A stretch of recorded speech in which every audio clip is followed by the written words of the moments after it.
Good morning students. आज का हमारा टॉपिक है यहाँ पर चिंतन, थिंकिंग। तो चिंतन एक ऐसी प्रक्रिया है जिसे कि मानसिक रूप से एक मानसिक प्रक्रिया माना गया, महत्वपूर्ण मानसिक प्रक्रिया माना गया है।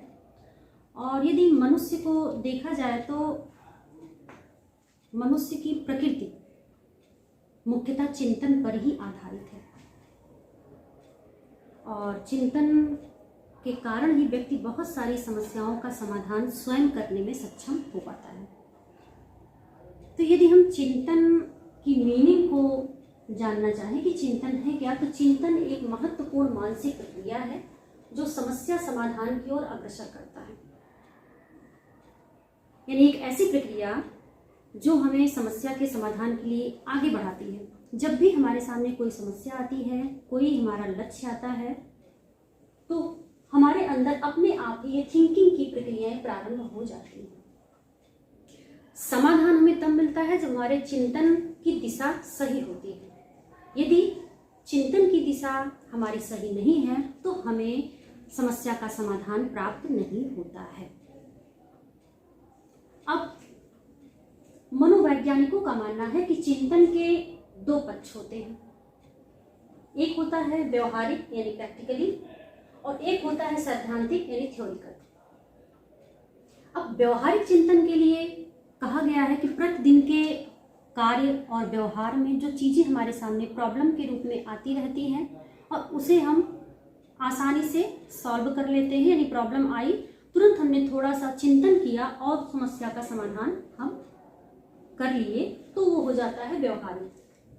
यानी प्रतिदिन के जीवन में जो छोटी छोटी समस्याएं आती रहती हैं और उस समस्या के समाधान के लिए हम सोचते हैं, चिंतन करते हैं और समस्या का समाधान प्राप्त कर लेते हैं, तो वो हमारा हो जाता है व्यवहारिक चिंतन।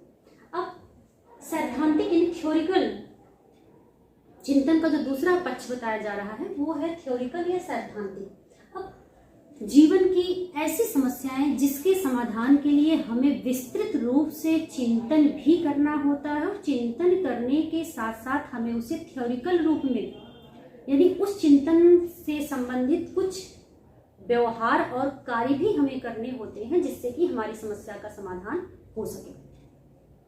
तो सैद्धांतिक चिंतन हम तब करते हैं जब हमारे लिए समस्याएं गंभीर होती हैं, जैसे भविष्य की योजनाएं, आपका व्यवसाय, आपकी नौकरी, विवाह, कोई घटना के बाद की कंडीशन के लिए हम वहां पर हमारा चिंतन व्यवहारिक नहीं रह जाएगा बल्कि हमारा चिंतन वहां सैद्धांतिक होगा।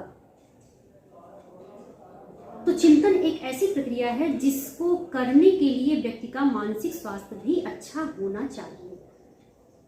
यदि व्यक्ति का मानसिक स्वास्थ्य सही नहीं है तो हमारे चिंतन की प्रक्रिया भी यहाँ पर बाधित होती है।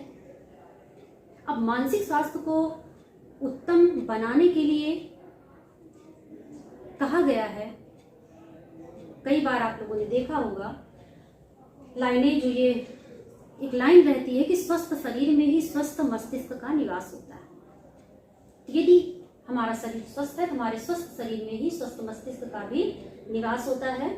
और यदि शारीरिक रूप से हम स्वस्थ नहीं हैं, तो अगर शारीरिक रूप से स्वस्थ नहीं है तो हमारा मानसिक स्वास्थ्य भी स्वस्थ नहीं माना जाता है। छोटी छोटी बीमारी होने पर भी, सर्दी जुकाम या कोई समस्या जब हमारे शरीर में आती है उससे हमारा मानसिक स्वास्थ्य भी प्रभावित होता है। हम चिंतित हो जाते हैं, हम परेशान हो जाते हैं, नींद का ना आना, किसी कार्य को करने की इच्छा ना होना, ये सारे जो लक्षण उत्पन्न होते हैं वो शारीरिक स्वास्थ्य ठीक ना होने के कारण होते हैं। तो चिंतन की प्रक्रिया अच्छे ढंग से पूर्ण होने के लिए हमारे मानसिक स्वास्थ्य का उत्तम होना आवश्यक है। और मनोवैज्ञानिकों का कहना है कि यदि हमें अपना मानसिक स्वास्थ्य उत्तम रखना है तो चिंता और तनाव के स्तर को नॉर्मल ही रखना होगा।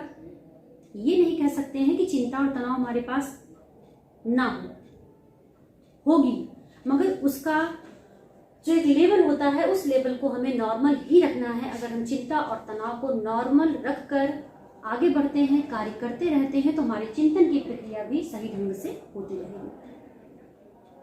ठीक, तो चिंतन यानी थिंकिंग क्या है? थिंकिंग हमारी एक ऐसी मानसिक प्रक्रिया है जिसमें हम समस्या के समाधान की ओर आगे बढ़ते हैं। जब भी कोई समस्या आती है तो हम चिंतन करते हैं, मनन करते हैं और सोचते हैं और ध्यान देते हैं कि समस्या का समाधान हमें कहाँ से प्राप्त हो सकता है।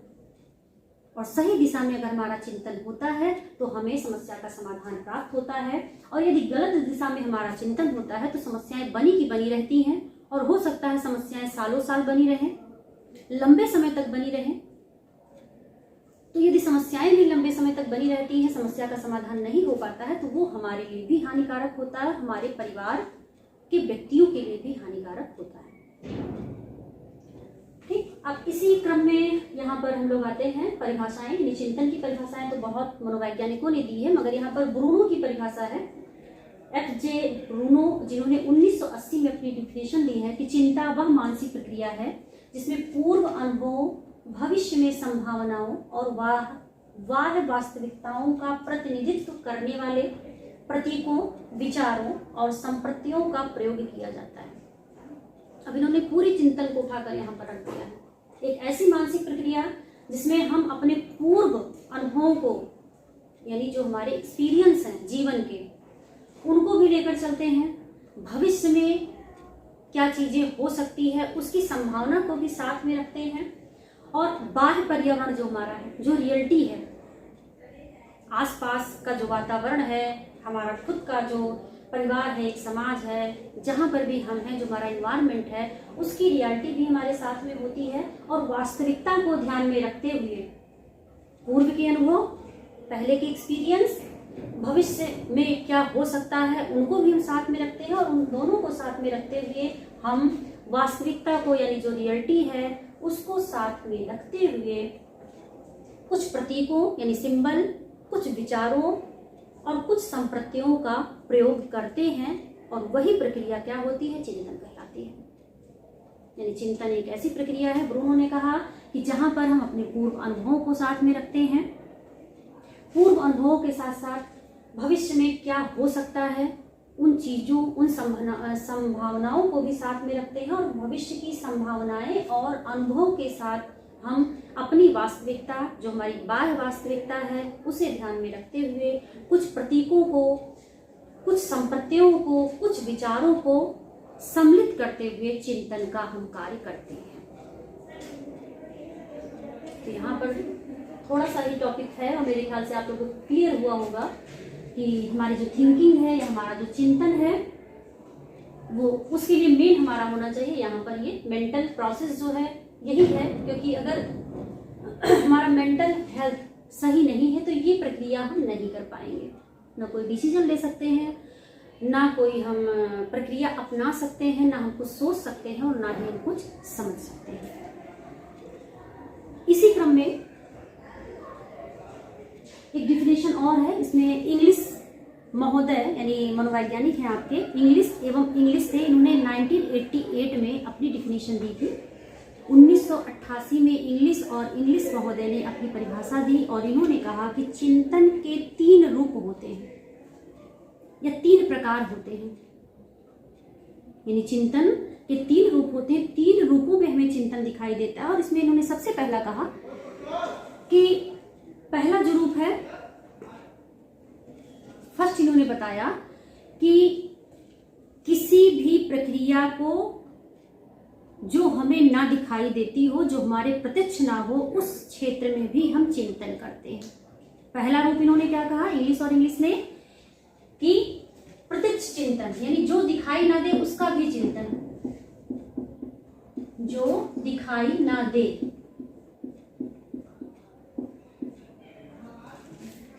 इंग्लिश ने कहा कि चिंतन के 3 रूप होते हैं, और पहला इन्होंने कहा कि जो वस्तुएं हमारे सामने नहीं होती हैं, जो चीजें हमें नहीं दिखाई देती प्रत्यक्ष रूप से, हम उनका भी चिंतन करते हैं। दूसरा इन्होंने कहा कि प्रत्यक्ष वस्तुओं का चिंतन,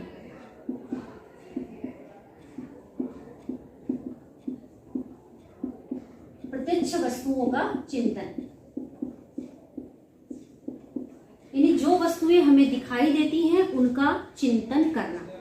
तो जो वस्तुएं हमें दिखाई देती हैं उनका चिंतन अगर हम करते हैं तो हमारे सामने प्रत्यक्ष होती हैं, वहां पर हम समस्या का समाधान आसानी से प्राप्त कर पाते हैं और विचार भी अच्छे से समस्या के समाधान के रूप में हम बना पाते हैं। तीसरा रूप जो इन्होंने बताया, तीसरा जो पॉइंट है, किसी समस्या के संबंध में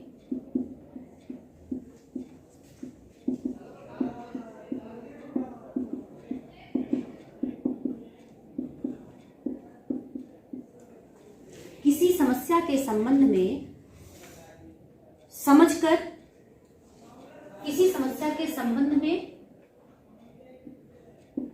संबंध को समझना, फिर उस पर विचार करना,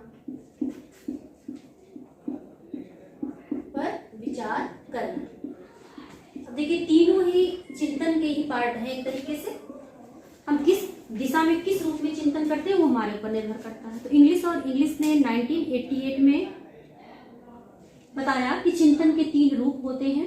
सबसे पहले इन्होंने कहा कि वो वस्तुएं जो हमें प्रत्यक्ष रूप से नहीं दिखाई देती हैं उसका चिंतन करना।